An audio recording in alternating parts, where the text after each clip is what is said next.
Guys, today, Caitlin Clark. Caitlin Clark's masterclass last night forced Stephanie White and the Indiana Fever staff's hand. You had to play her tonight, and tonight, Caitlin Clark, for the first time since 2024, played a back-to-back. The Indiana Fever taking care of business at home against the New York Liberty. A 20-point victory. 20 points against the New York Liberty. In a game Indiana was losing by 13, and the woman who made it happen spent the first half looking like she'd never touched a basketball in her life. Dubs for the Indiana Fever. Caitlin Clark, 17 points, 7 assists, 2 threes. Fever win by 20 and move into first place in the Eastern Conference. Pinch me, I'm dreaming. First place in the Eastern Conference for this Indiana Fever. First place in the Eastern Conference. Say that out loud and it still sounds fake. This is a team that spent most of the season being written off as a circus. A team that couldn't get out of its own way, and now it's sitting at the top of the East on the back of a back-to-back. Caitlin Clark played back-to-back games for the first time since 2024. 17 points, 7 assists, 2 threes. But the number that actually tells the story isn't 17. It's what she shot before halftime, and I'll get to that. I said this early this morning. Stephanie White is going to see the game Caitlin Clark just had, see the fans finally being excited, and go back to Aaliyah Boston being the hub today. Nothing would make me happier than being wrong about this. Please, Stephanie, prove me wrong. I beg you. That's the fear right there. He said it before tip-off. The worry wasn't the Liberty. The worry was that Stephanie White would look at a masterclass performance, look at a sold-out building that finally sounded alive, and decide the correct response was to go back to running everything through Aaliyah Boston at the elbow. Nothing would make him happier than being wrong. He was not wrong. 5 minutes in, he was already watching the thing he begged her not to do. And what happens in that first quarter tells you exactly how this team gets sabotaged from the sideline. And about 5 minutes into the game just started, and I'm already tired of watching AB tell Caitlin Clark what to do on offense. Stop this hub. No. Stop with the hub nonsense. I don't need to see Aaliyah Boston pointing and telling Caitlin Clark what to do. Caitlin Clark knows what to do. Caitlin Clark's IQ, she's got a very, very high basketball AQ, AB. Please, stop telling her what to do. Think about what's actually being described here. You have a point guard whose entire value proposition, the reason she rewrote college basketball, the reason ticket prices tripled, the reason the league's television numbers look the way they do, is that she processes the floor faster than almost anyone in the sport. Her whole game is decision speed, and the offensive design has a post player standing at the top of the key, pointing, directing traffic, telling her where to go. That is not a schematic disagreement. That's a coaching staff looking at a Ferrari and using it to haul gravel, and you can see it in the score. Indiana was down 13 in the first quarter. We could just go back to how it was yesterday, last night. Let Caitlin Clark run the show. Let Caitlin Clark do her thing. Let's play fast. And AB can get in where she fits in. If we're going to run a quick pick and roll, AB come quick pick and roll. But let's not completely change our offense to AB being the hub, AB hanging out by the three-point line, directing traffic, getting in the center of the key. Who should I pass to? Oh, let's run this. Let's run that. We don't want it. This is the whole argument in one clip. And it's not anti-Aaliyah Boston. Nobody in this conversation is saying bench her. Boston finished with 15 points and 7 rebounds on a minutes restriction. She's productive. The point is about hierarchy. When the offense is Clark pushing pace and Boston getting in where she fits, Indiana scores in bunches, and the building goes insane. When the offense is Boston as the hub and Clark as a spot-up option in the corner, Indiana looks like every mediocre team in this league. A lot of dribbling, a lot of standing, a shot with 3 seconds on the clock. Same players, same talent, completely different team. That's not a personnel problem. That's a decision somebody made on a whiteboard. Even Mick, shout out to Mick. How do you go from a 45-point game as the offensive engine to an off-ball decoy in 24 hours? 45 points as the offensive engine. Then 24 hours later, a decoy. That's the sentence that should stop you. Not because it's dramatic, but because it's measurable. This is the same athlete, in the same uniform, in the same arena, on consecutive nights. The only variable that changed was what the coaching staff asked her to do with the basketball. When people argue about whether a coach matters in this league, this is the control experiment. One night she's the sun, the whole system orbits. The next night she's a screener with a jersey on. And here's the thing that makes it worse. Indiana still won by 20, which means the sideline got bailed out by the players. Again, hold that thought, because there's a moment late in this game where the coaching decision cost Clark actual money, and we'll get there. Let's take a look at the box score. Like I said, the game started out slow. The Indiana Fever 28-22. They were down by as much as 13 points, I believe, in the first quarter. And then they start rallying back.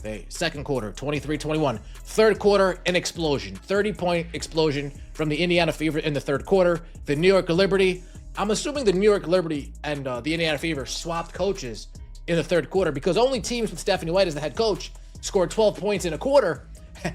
And miraculously, the New York Liberty managed to only score 12 points in the third quarter. Let's go through the quarters, because the shape of this game is bizarre. First quarter, 28-22, Indiana trailing, down as many as 13. Second quarter, 23-21. Then the third quarter arrives, and Indiana drops 30 points in 12 minutes. And the Liberty, Sabrina Ionescu, Brianna Stewart, Jonquel Jones, Natasha Cloud, scored 12. That is a roster with multiple MVP caliber players, putting up a number you'd expect from a team missing its top 3 scorers. Now, some of that is New York having a genuinely terrible offensive stretch. Every team has one. But you don't hold that group to 12 by accident. Somebody was forcing it. And that brings us to the most tired argument in women's basketball right now. We forced a lot of turnovers. With Caitlin Clark on the floor, they forced a lot of turnovers. The narrative that she doesn't play defense, it's not real. It's fugazi. It's made up, make-believe, not what actually is going on. Caitlin Clark plays very solid team defense, and as a one-on-one defender, she is not bad at all. So we really got to stop that narrative. The defense narrative. You've heard it 1,000 times. She can't guard anybody. She's a liability. Hide her in the corner. And it survives entirely on vibes. Watch what actually happened in that third quarter. Indiana forced a pile of turnovers with Clark on the floor, and a lot of them came from her hands being in passing lanes she read before the pass existed. That's the same court vision that makes her a great passer, just pointed the other direction. Is she an elite one-on-one stopper? No. Almost no primary ball handler in this league is, because they're carrying an enormous offensive load. But not elite and doesn't play defense are two completely different claims, and only one of them is supported by what you can see on the tape. The narrative isn't analysis. It's a talking point that got repeated until it calcified. Kelsey Mitchell, 33 points for Money Mitch. Ooh. I said I wouldn't say that anymore. I said it. It rolled off the tongue. I got to roll with it. 33 points. 10 for 14 from the field. 9 for 13 from the free throw line for Kelsey Mitchell. 1 assist, 1 steal. That 1 assist did go to Caitlin Clark. And now the part almost nobody outside Indiana is talking about. Kelsey Mitchell went for 33 points, 10 for 14 from the field, 9 for 13 from the free throw line. That is a genuinely elite scoring night, brutal efficiency, no wasted possessions, and it's going to get maybe 4% of the coverage this game receives, because the algorithm only knows how to write one headline. Mitchell has been in this league for years, quietly putting up numbers on teams that gave her nothing to work with. She finally has a floor general who can find her in rhythm, and she's turning that into 30-piece nights. 1 assist on the night, and it went to Clark. We'll see that play, but there's a version of this story where Mitchell is the headline, and the fact that she never is says something about how this sport gets covered. Caitlin Clark, 17 points, rough first half, but she picked it up late in the game. 5 for 14 from the field, 2 for 8 from the three-point line. She was 0 for 6 from 3 at one point. She was 2 for 11. Second half rolls around, fourth quarter rolls around. Caitlin Clark starts to find her groove. 2 rebounds, 7 assists, 7 turnovers for Caitlin Clark. A few early turnovers, not the best. I do think she started out the game with a turnover. I think she was kind of excited to play with Aaliyah Boston and tried to force her a couple too many times. Now the honest part. Because if you only ever defend a player you're not analyzing her, you're doing PR. Clark's line has real problems in it. 5 for 14 from the field, 2 for 8 from 3.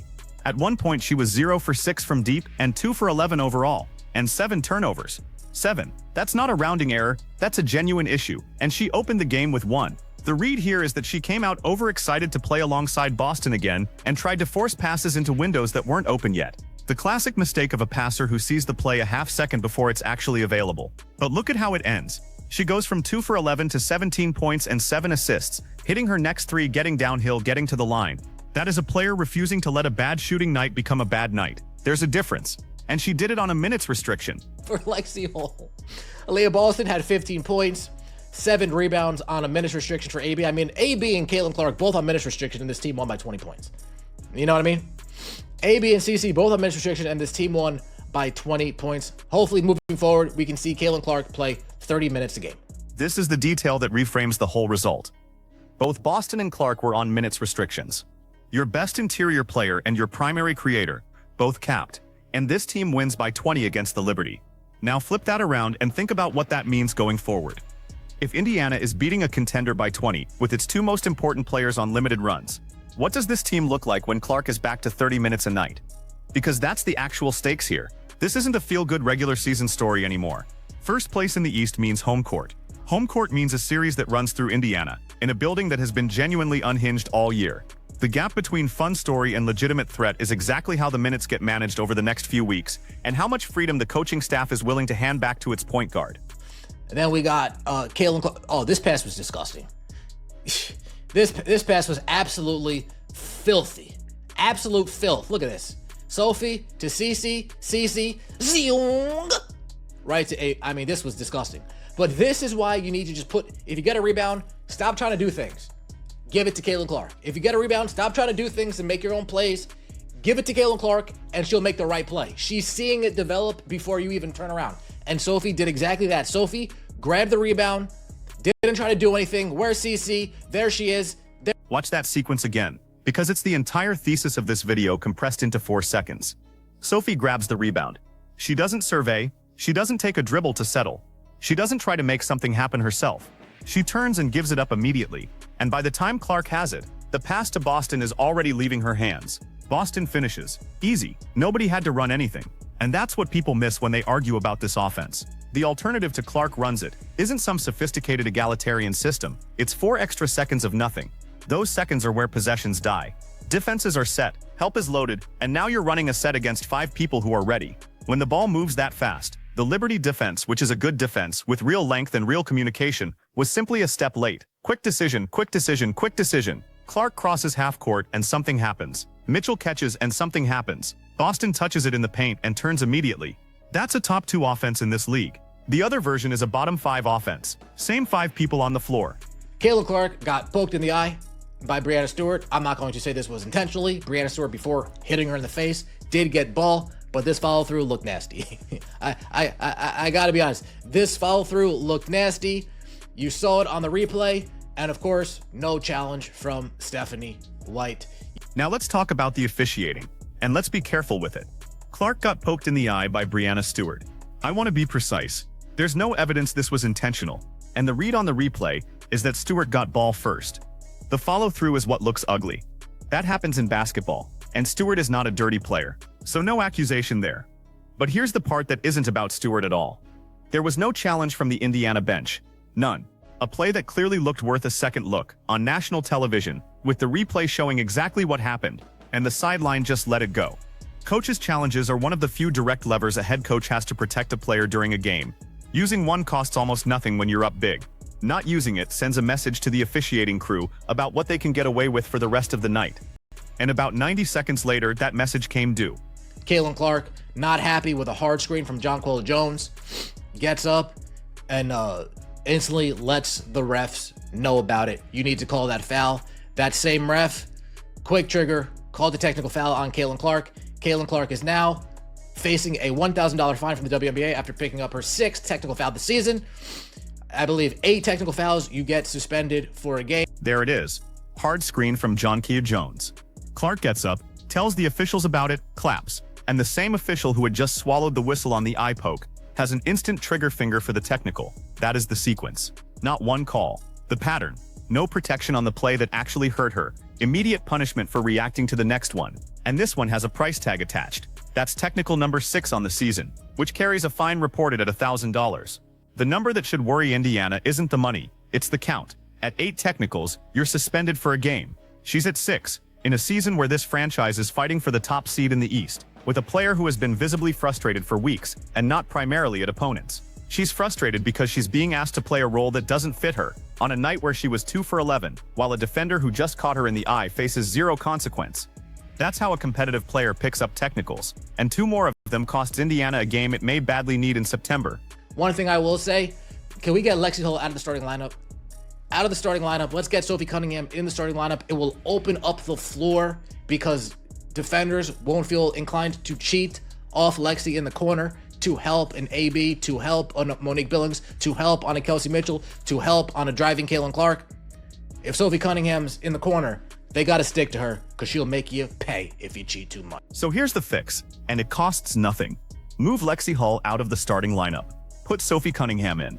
Not because Hull is a bad player. She had a career night, 8 points, and she competes. It's about geometry. When a defender doesn't respect the corner shooter, they don't stay home. They cheat. They sink a step and a half toward the paint, and suddenly Boston is working against a crowd. Mitchell's driving lane is gone, and Clark's step back has a second body flying at it. Put a shooter defenses actually fear in that corner, and that help defender is frozen. Everything opens by a foot, and a foot is the whole game. That's the difference between a 20-point win over the Liberty and a 20-point win that repeats itself in October. Because that's what this comes down to. Indiana has the talent. It has the crowd. It has first place in the Eastern Conference and a point guard who went 2 for 11 and still walked out with 17 and 7. What it does not obviously have is a sideline willing to get out of the way. Every real problem in this game came from a decision, not from a player. The hub offense that produced a 13-point hole. The challenge that never came. The lineup that lets defenders cheat. Fix those 3 things, and this team is terrifying. Leave them alone, and Indiana becomes the most talented team in the league that keeps explaining why it lost. So tell me straight and pick a side. Is Stephanie White the reason this team is in first place, or the reason it isn't further ahead? Drop it in the comments, hit the like button if you want more breakdowns like this one, and subscribe so you don't miss the next one. See you next time.